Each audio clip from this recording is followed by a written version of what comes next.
Mark is a shortened version of Matthew. Und Markus ist eine Kurzversion von Matthäus. And he also uses this Luke.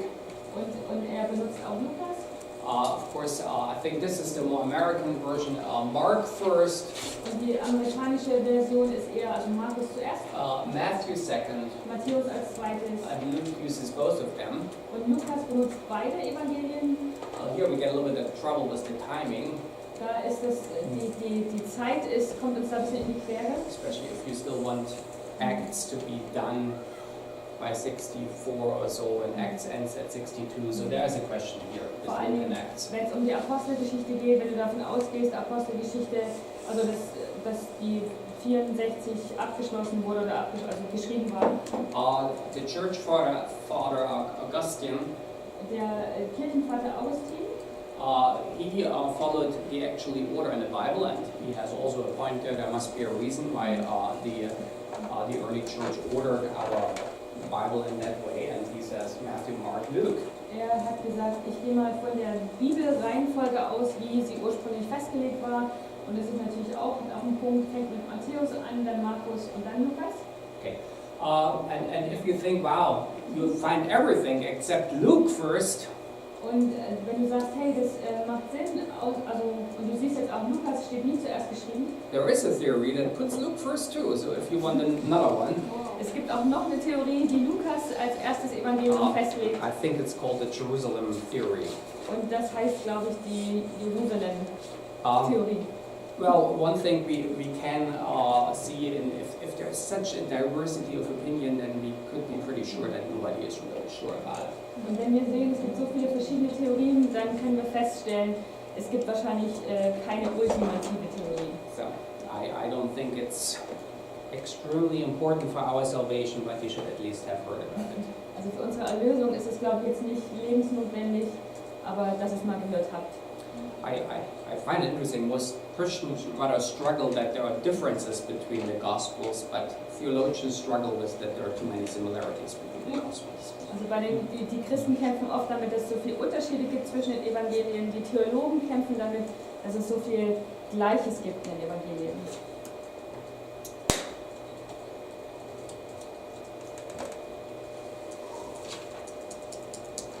Okay, question. I did not want to, if you are interested, we can discuss it maybe in a more one-on-one. I'm nowhere an expert on that, but. Also wenn ihr Fragen habt, könnt ihr auch gerne immer wieder stellen. Ich bin gerne bereit, Sachen zu diskutieren, auch wenn ich kein Experte bin. Okay, let me briefly, and I will really, it was chosen when they were young. Let me briefly,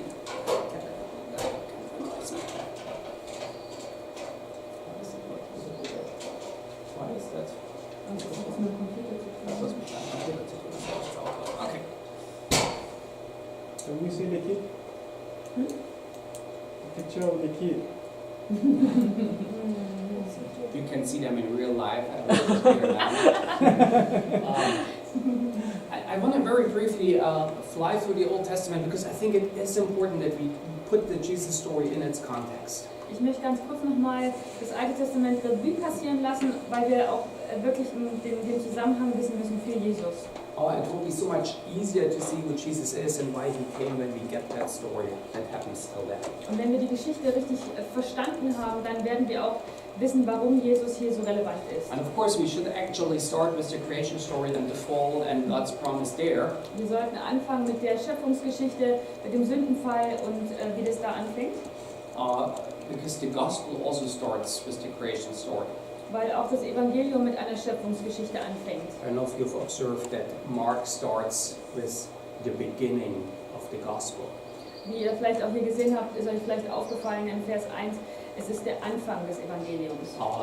The same way the gospel of John starts also in the beginning. Genau wie Johannes anfängt am Anfang. They don't do that accidentally, but they want to connect that Jesus story to the creation story. Und es ist hier kein Zufall, sondern es ist die Absicht dahinter ist, diese Geschichte von Jesus mit der Schöpfungsgeschichte zu verbinden. In Jesus, a new creation happens. In Jesus gibt es eine neue Schöpfung. God renews Gott erneuert das, was kaputt gegangen ist. But then, as I mentioned before, the big move forward comes with Abraham. Aber wie schon erwähnt, der große Schritt nach vorne kam dann mit Abraham. God chooses that one man that worshipped all kinds of gods. Gott hat diesen einen Mann, diesen einen Menschen ausgewählt, der alle möglichen Götter angebetet hatte. And calls him and reveals himself to him. Und beruft ihn und zeigt sich diesem Mann. And he gives him 3 promises. Er gibt ihm 3 Verheißungen. That a great nation will come from him. Dass eine große Nation aus ihm kommt. That he will be a blessing. Dass er ein Segen sein wird. In fact, a blessing to all the world. Ein Segen für die ganze Welt. And he promises the land of Israel. Und er verheißt das Land, also das Israel. Of course, he himself will not see most of those promises fulfilled. Und wie ihr wisst, auch er selbst erlebt diese Erfüllung der Verheißungen fast gar nicht. You know how the story continues. You know about his son's grandson, and then the 12 sons that form the beginning of Israel. Israel is in Egypt. Ihr wisst, wie die Geschichte weitergeht mit seinem Sohn, seinen Enkelsöhnen, die 12 Stämme und wie sie dann in Ägypten landen. And then the story takes the next level forward with the Exodus. Und dann geht die Geschichte wieder einen großen Schritt nach vorn mit dem Exodus. God liberates his people out of Egypt. Wie Gott sein Volk erlöst aus Ägypten heraus. And he enters into a covenant at Mount Sinai. Und wo er einen Bund mit ihnen eingeht am Berg Sinai. And I want to look with you what he says there at Mount Sinai, because I think that's really significant. Und ich möchte noch mal kurz an den Berg Sinai zurückgehen und auf den Bund, was dort gesagt wird, ist sehr bedeutend. He says, "You yourself have seen what I did to the Egyptians, Ihr habt gesehen, was ich den Ägyptern angetan habe. and how I bore you on eagle's wings and brought you to myself. Wie ich euch getragen habe auf Adlerflügeln und euch zu mir gebracht. Now therefore, if you will indeed obey my voice and keep my covenant, you shall be my treasured possession among all peoples, for all the earth is mine, and you shall be to me a kingdom of priests and a holy nation." Werdet ihr nun meiner Stimme gehorchen und meinen Bund halten, so sollt ihr mein Eigentum sein vor allen Völkern, denn die ganze Erde ist mein. Und ihr sollt mir ein Königreich von Priestern und ein heiliges Volk sein. Das sind die Worte, die du den Israeliten sagen sollst. What's the job description of a priest? Welche Erklärung oder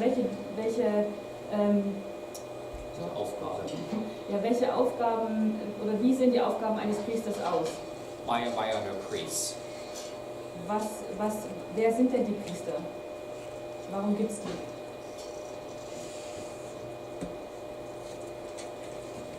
Also jetzt in der Yeah, Zeit, im Alten Testament, in the Old Testament. Why were there priests? Warum gab es da Priester? What was their job? Was war ihre Aufgabe? Yeah, sacrificing animals for the people's sins. Okay, Sie haben die Tiere geopfert für die Sünden der Menschen. okay, why? Warum?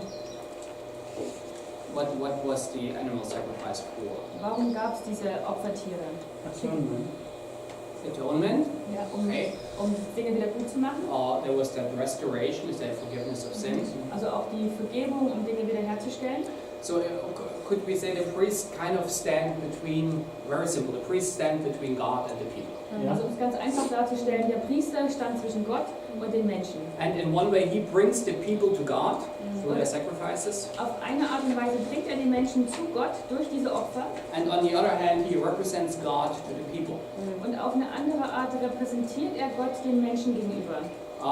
That's why there were quite a high standard on the priests, if you remember Leviticus. Und deshalb gab es auch diesen sehr hohen Standard auf den Priestern, wie ihr im 3. Mose seht. Even a physical perfection needed to happen. Sie mussten auch körperlich völlig in Ordnung sein und nicht krank sein. So a priest kind of stands between God and the people. Und der Priester steht also zwischen Gott und den Menschen. Who were the priests in Israel? Wer waren denn die Priester in Israel? Leviten, oder? The Leviten? Ja. All the Levites? Nur die Leviten? No. Oh, All the Levites? alle Leviten? Sorry. Was actually just a part of the Levites, the sons of Aaron. Es war nur ein Teil der Leviten, und zwar die Söhne von Aaron. And later on it will be Ezekiel, it was more limited then. Und dann später zu Ezekiels Zeiten wurde es etwas begrenzt. But there was a very specific priestly group. Aber es gab eine sehr spezielle priesterliche Gruppe. Now, in God's calling to Israel, he calls the whole nation a kingdom of priests. Aber hier im 2. Mose ruft Gott sie auf, dass sie ein Königreich von Priestern sein sollen. But they have already a priesthood. Aber sie haben ja schon eine Priesterschaft. So why is the whole nation now? Why are they all priests now? Warum sind denn jetzt alle zusammen als ganze Nation, warum sind sie alle Priester?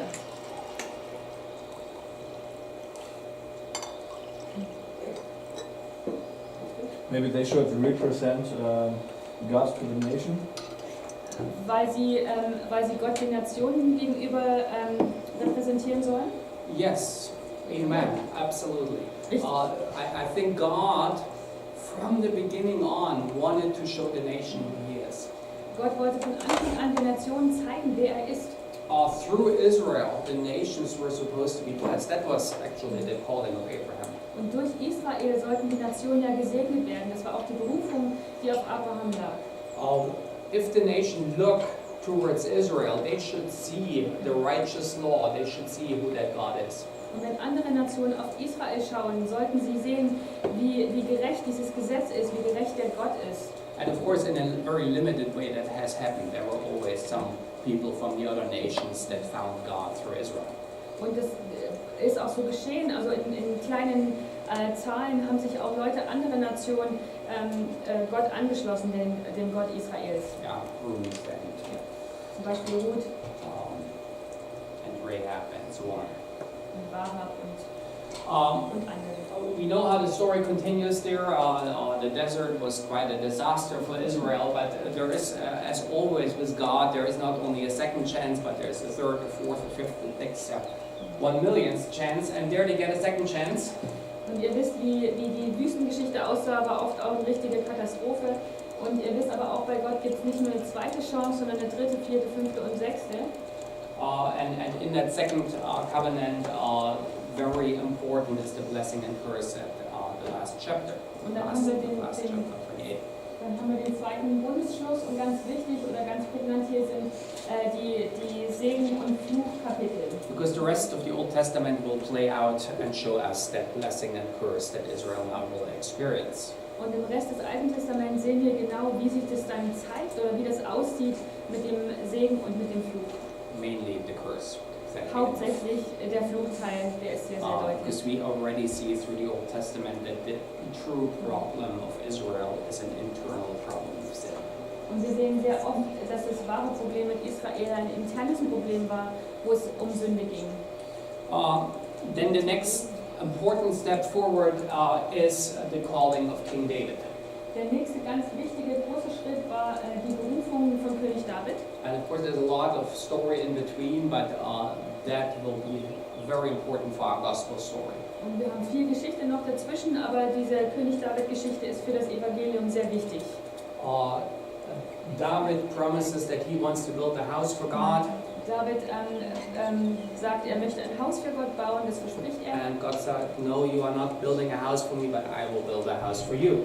Und Gott sagt zu ihm, nee, du musst mir kein Haus bauen, aber ich werde dir ein Haus bauen. And your house and your kingdom shall be made sure forever before me. Your throne shall be established forever. Und dann sagt er, dein Haus und dein Königtum sollen beständig sein in Ewigkeit vor mir. Dein Thron soll ewig bestehen. Especially the idea of that one of his sons will be forever on the throne in Israel will play an important background to our gospel stories. Und besonders die Geschichte, dass einer seiner Söhne, einer seiner Nachkommen für ewig auf dem Thron sein soll. Das wird wichtig sein für das Evangelium. One of the terms for the Messiah will be that he is the son of David. Und einer der Begriffe, wie der Messias genannt wird, ist der Sohn Davids. And David was known for his incredible military success. Und David war auch unter anderem sehr bekannt für seine militärischen Erfolge. He conquers the whole of the promised land. Er hat das gesamte verheißene Land erobert. Very briefly, how you've read about the division of the kingdoms after King Solomon. Ihr habt gelesen, wie das Reich sich geteilt hat nach König Salomo. How after a short 200 years, the northern kingdom was taken into captivity by the Assyrians. Und nach kurzen 200 Jahren wurde das Nordreich durch die Assyrer in Gefangenschaft genommen oder ins Exil genommen. They had not a single good king. Sie hatten nicht einen einzigen guten König. And the southern kingdom did a little bit better. Das Südreich, dem ging es ein bisschen besser. Here and there they had a good king. Sie hatten hin und wieder einen guten König. But finally they too will experience the promise of God. Aber auch sie werden die Verheißung von Gott erfahren. And 586 or 87, depending where your dating goes, Jerusalem falls and they go into Babylonian exile. Und 587 oder 86, je nachdem, wird auch dieses Reich ins Exil nach Babylon genommen. Now in that period, some of the things happen that we do not find in the Old Testament, but all of a sudden are very prominent in the New Testament. Und jetzt passieren einige Dinge zwischen dem Neuen und Alten Testament, von denen wir nichts lesen, aber die sehr wichtig sind, die wir auch hier wieder erkennen. One is that synagogues are established. Wir lernen zum einen, dass es Synagogen gibt.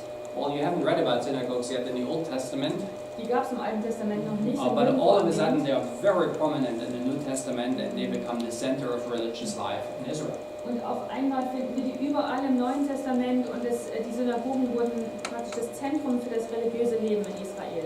And one of the main reasons for the development of the synagogues Und ein Grund, warum sich die Synagogen gebildet haben, was to find a way of worshiping God without a temple. war auch, wie kann man Gott anbeten, wenn man keinen Tempel hat. Up till that point, the temple was the central place of worshiping God. Bis zu diesem Punkt war der Tempel immer der zentrale Ort, wo man Gott angebetet hat. Now all of a sudden the temple was destroyed and they were gone from the land. Und auf einmal war der Tempel kaputt und zerstört und sie waren in einem anderen Land. And they had to find a way of staying faithful to God without the temple. Und sie mussten irgendwie eine Art und Weise finden, wie sie Gott treu bleiben können, ohne einen Tempel zu haben. And the prophet Ezekiel was a main influence in them staying faithful in that time. Und der Prophet Ezekiel war auch ein sehr wichtiger Prophet, der ihnen geholfen hat, wie sie denn treu bleiben können. And in that time, and we have no details, but in that time the synagogues developed as places for worship and reading of scripture. Und wir haben jetzt zwar keine näheren Informationen oder Details, aber irgendwo in der Zeit haben sich dann die Synagogen gebildet. So they were established when they were in exile already. That's what most would believe now, yeah. Also sie haben sich praktisch schon gebildet oder geformt, als sie im Exil gewesen sind. Und ja, das ist die Annahme. We do hear a little bit more about that Ezra was influential. This was of course quite a bit after the return. Also das ist dann eine Zeit nach der Wiederkehr zurück ins gelobte Land, wo auch Esra einen Einfluss hatte. But it seems like that this started, at least that meeting together and worshiping God apart from the temple happened already under Ezekiel. Aber was wir annehmen können, ist, dass sich die Leute zusammengetroffen haben, um zusammen anzubeten, wo sie schon im Exil waren. Wurde halt dort schon angefangen. So again, we don't have very detailed information of when it exactly happens. We will see also with the religious group, some of their background is very vague. They just appear all of a sudden. Wir wissen da wirklich nicht so viel Genaues darüber. Auch mit gewissen religiösen Gruppen, da haben wir nicht so viele Informationen, wir wissen nur, dass sie plötzlich da sind. So we know that Ezra was influential later on, of course, that was Ezra on the timeline. Ezra war auch etwas später dann da und hatte auch sehr viel Einfluss hier. Yeah, so that was already about 100 years after the return from exile. Das war dann 100 Jahre nachdem das Volk aus dem Exil zurückgekehrt war. In the New Testament time, we read that it needed 10 adult male to start a synagogue. Im Neuen Testament lesen wir, oder zu den Zeiten des Neuen Testaments lesen wir, es brauchte 10 erwachsene Männer, um eine Synagoge zu gründen. And that we will find that important then if we come to Acts. Und das wird wichtig sein, wenn wir dann zur Apostelgeschichte weitergehen. In the year 70, when Jerusalem was destroyed, there were about 480 synagogues in Jerusalem alone. Im Jahre 70, wo der Tempel zerstört war oder zerstört wurde, wissen wir, dass es etwa 480 Synagogen gab. So that's a whole lot, because of course Jerusalem wasn't that large at that time. Und das ist doch eine ganze Menge, wenn man überlegt, Jerusalem war zur damaligen Zeit nicht so wirklich groß. Synagogues existed all over the Roman Empire. Es gab die Synagogen im ganzen römischen Reich verteilt. There were Jews living in the diaspora all over the Roman Empire. Und Juden haben in der Diaspora also verteilt im römischen Reich gelebt. They will be a major starting point for the gospel. Und sie waren praktisch ein Anfangspunkt für das Weitergeben des Evangeliums. And the main point there was the public reading and interpretation of the law. Und der Hauptpunkt oder ganz wichtig waren hier die öffentliche Lesung und die Auslegung des Gesetzes. Now, one also extremely important prophecy for the New Testament time is Daniel's prophecy that he gives King Nebuchadnezzar. Eine wichtige Geschichte ist die Geschichte von Daniel. Und da geht es um das Bild, das Daniel Nebukadnezar dem König gibt.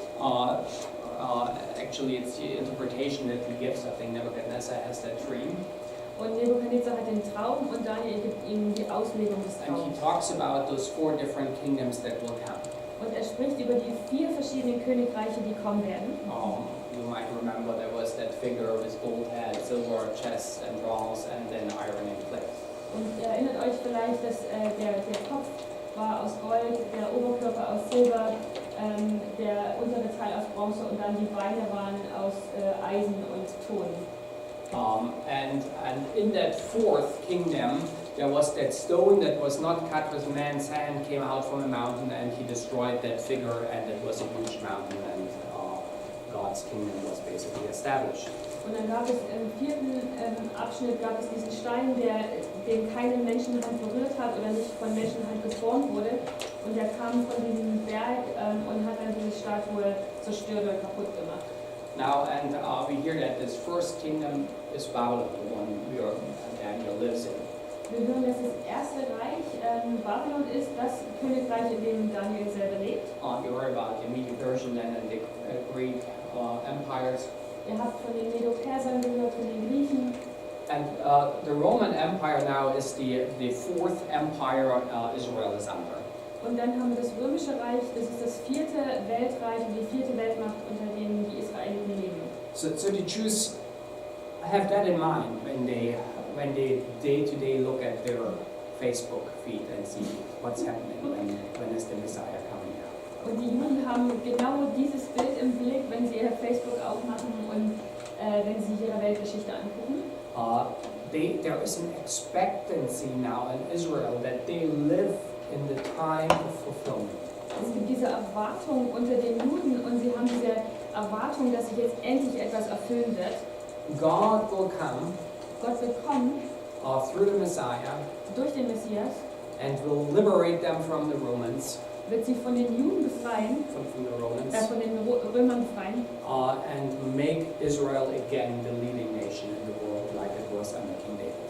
und Israel wird wieder die große führende Macht auf der Welt sein, wie es damals unter König David gewesen ist. Now, just briefly to the return from exile. Nochmal kurz zur Rückkehr aus dem Exil. 539, the first return under Zerubbabel. Das war 539 vor Christus unter Zerubabel. Ezra comes about 80 years later, Dann kommt Esra etwa 80 Jahre danach and then after him Nehemiah. und dann kommt Nehemia. And of course, a large part also remains in Babylon and builds a new center of Judaism in Babylon now. Und wir wissen auch, dass ein Großteil der Juden praktisch dort bleibt in Babylon und dort auch ein neues kleines jüdisches Reich aufbaut. Alexander the Greek starts and takes over the Medo-Persian Empire. Alexander der Große kommt dann und baut ein neues medo-persisches Reich. A fascinating military leader. Ein ganz faszinierender militärischer Führer. Takes over the known world in no time. In Windeseile hat er die ganze bekannte Welt eingenommen. But he dies without ever clarify who would be ruler after him. Und er stirbt und hat aber dabei niemals festgelegt, wer denn eigentlich nach ihm die Führung oder wer weitermachen soll. So his 4 generals divide the kingdom up among themselves. Und dann wird das Königreich, sein Königreich, unter 4 Generälen aufgeteilt. And as so often, Israel now is right between 2 of those kingdoms and becomes a battlefield between those 2 kingdoms. Und wie so oft wird Israel jetzt in der Mitte stehen zwischen 2 anderen Reichen, die sich bekriegen. And that will be now the background to much of their story in the next years. Und das ist dann der Hintergrund für die Geschichte der kommenden Jahre. Then the Seleucids, one of those groups, take control over Jerusalem. Und die Seleukiden übernehmen dann die Kontrolle über Jerusalem. They try to brutally Hellenize the Jews. Und sie versuchen auf ganz brutale Art und Weise die Juden zu hellenisieren. They forbid circumcision, for instance. Sie verbieten zum Beispiel, dass die Jungs beschnitten werden. And they try to just make them good Greeks. Und wollen aus ihnen einfach nur gute Griechen machen. And then comes that infamous Antiochus Epiphany. Und dann kommt diese berühmte Geschichte mit Antiochus Epiphanes. He saw himself as a divine manifestation, as a god in human form. Er hat sich selbst als eine Gottfigur gesehen, dass er Gott als Mensch wieder darstellt. And he wanted to break the resistance of the Jews. Und er wollte den Widerstand der Juden brechen. So he offers a pig in the temple in the year 167. Und deshalb opfert er ein Schwein im Tempel, und das war 167 vor Christus. And puts a statue of Zeus in there. Und er nimmt eine Statue von Zeus und stellt sie in den Tempel. And that leads to the Maccabean revolt. Und daraus kommt dann der Aufstand der Makkabäer. Mattathias and his 5 sons start that revolt. Und der Matthias mit seinen 5 Söhnen, sie fangen diesen Aufstand an. And through a great miracle, they really defeat the superior Greek army. Und irgendwie durch ein Wunder schaffen sie es, die griechische Armee zu besiegen. They start a new dynasty. Und fangen eine neue Dynastie an. That liberation that happens under them also becomes a symbol for Israel, that God will intervene on their behalf. Und das wird für sie auch eine symbolische Sache, dass Gott eingreifen wird und sie verteidigen wird oder für sie einstehen wird. That liberation becomes a new national symbol. Diese Befreiung wird ein neues nationales Symbol. Each nation has their own symbols and stories that they retell again and again. Und jede Nation, jedes Land hat ja seine eigenen Symbole und Geschichten, die immer wieder erzählt werden. You know, in America it's 4th of July, their liberation from Great Britain and the Queen or the King. Und in Amerika wird dann die Geschichte vom 4. Juli erzählt, wo es um die Befreiung geht von Großbritannien, von der Königin. I think the German symbol is the Second World War. That's what defines Germany in those days. Und für die Deutschen wird der Zweite Weltkrieg und die Befreiung damit immer ein ganz bedeutender Moment in der Geschichte So sein. each nation has those stories, and for Israel, that liberation story against Antiochus Epiphany becomes one of those defining stories. Und diese Geschichte mit der Befreiung wird eine der großen Symbole für die Nation. When we enter in the story of Jesus, although the Jews live in Israel, Und wenn wir die Geschichte von Jesus dann anfangen und wir merken, dass die Juden in Israel ja leben, they still feel like they still live in exile. haben sie trotzdem noch das Gefühl, dass sie im Exil leben. Because they don't have their king sitting on the throne. Weil ihr König immer noch nicht auf dem Thron They sitzt. don't have an independence. Sie haben keine Unabhängigkeit. There was a short time of independence in between the Greek and the Romans. Es gab ganz kurz eine Zeit, wo Unabhängigkeit da war zwischen dem griechischen Reich und dem römischen Reich. And it was a bad time. Aber die Zeit war nicht so gut. Those kings were everything else but what they were hoping for. Und diese Könige waren keine so guten Könige, nicht den König, nach dem man sich gesehnt hatte. And so the expectation, the messianic expectation in Israel was formed by different things. Und deshalb wurde auch die Erwartung des Messias durch verschiedene Ereignisse geprägt. And of course, the prophets have a lot to do with it. Und die Propheten haben viel damit zu tun. And the prophets again and again says that judgment is never God's last word. Und Und die Propheten sagen immer wieder, dass das Gericht niemals Gottes letztes Wort The ist. exile is not God's last word, but God will restore. Das Exil ist niemals das letzte Wort von Gott. Er wird Wiederherstellung bringen. And the prophets then talk about that Messiah, that anointed, that king that will come. Und die Propheten sprechen von dem Messias, dem König, der kommen